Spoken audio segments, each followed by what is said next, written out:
Hey guys, I'm Paige Costello. I work at Asana. I'm the PM pillar lead for Clarity, which is our core product.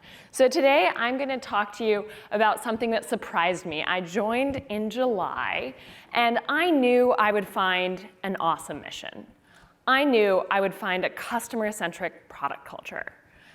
I knew that it would be a challenging product space that would interest me for years to come. But what I didn't expect was learning a new language of mindfulness at work. I started hearing people saying these weird things. People would say, I have a story that. A story I tell myself is. And I was like, who are these people?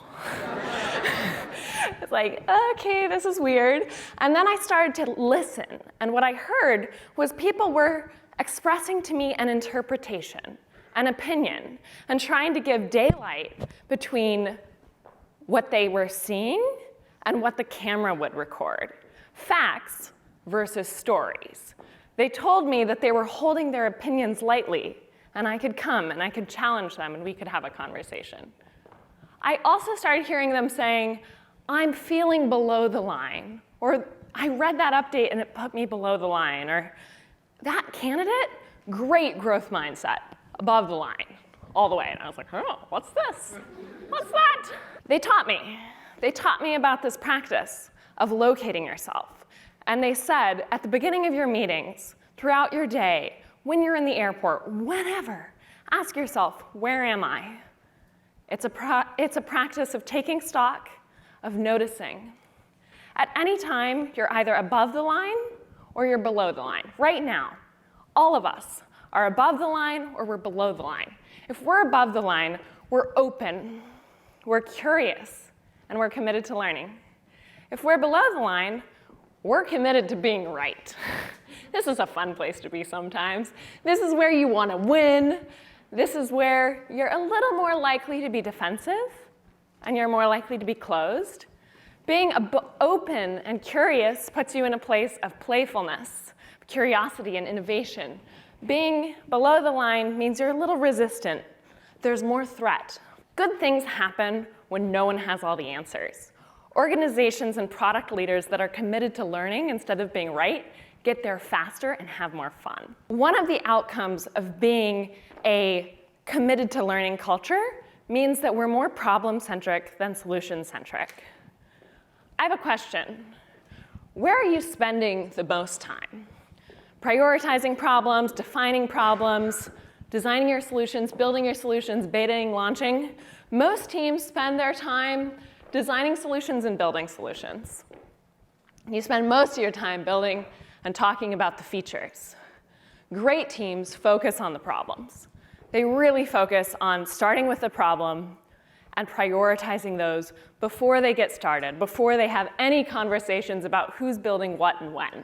It's way more fun to focus on the problem, and you're more likely to get it right. Your roadmap should be a sequence of the problems you want to solve, not the features you're going to build. Trust me, you don't know what you should build in FY21 Q4.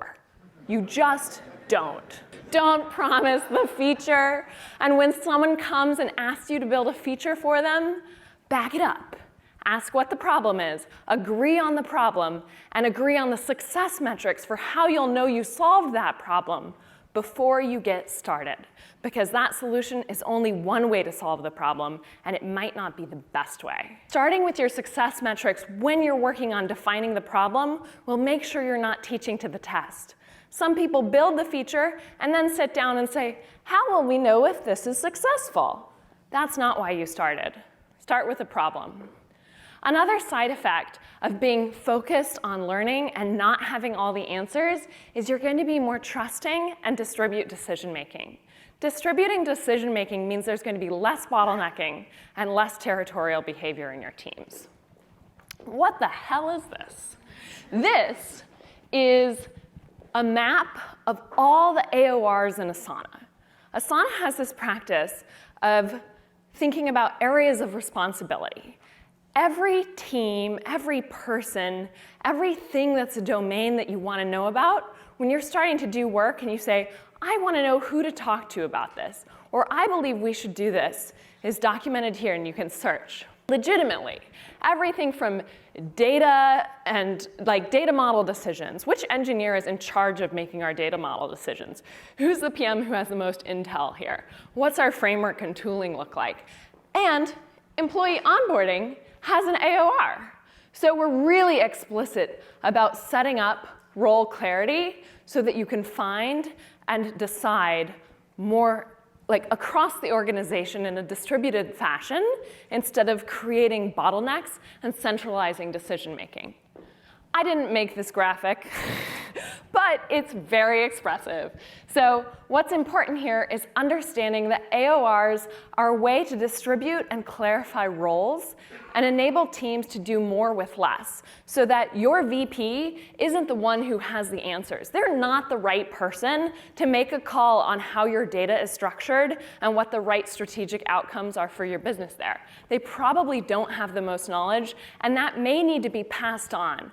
Guess what? Scaling organizations need this more than other organizations, and responsibility changes, shifts, and grows over time, and it's important to be clear about who has what role on the team. But yeah, we have to give feedback. We have to get to a certain outcome as a team. Giving empowering product feedback is an art form, and we practice it at Asana with a do, try, and consider model. So if you're in one of our product reviews, you'll hear someone say, maybe you should consider taking another look at this. Or have you seen how so-and-so does this? Is there an opportunity to look at this customer segment for a clearer picture? That's a consider. We also use try. We also use do, but sparingly. And there are really clear expectations of how the team will return with the information to move these ideas forward. Scaling teams and distributed teams desperately need more trust and more empowerment. And I think this is really hard for founders and exec teams to get behind. We started this way. Asana believes in distributed decision-making and empowering teams to be creative and curious. Safety is where good decisions happen. If the right answers are only with a handful of people, you're screwed. You need to scale. You need to get smart. And the way to do that is empowering your teams. Where are you? Ask yourself, where am I? Am I above the line or am I below the line? This is a question you can bring to your work, you can bring to your day, and it will actually change how you relate with your coworkers, how you solve problems together, and give you the space to make better decisions. Today, I want to remind you that at Asana, I learned that self-awareness is a team sport, and that actually curious teams drive better results. Thanks.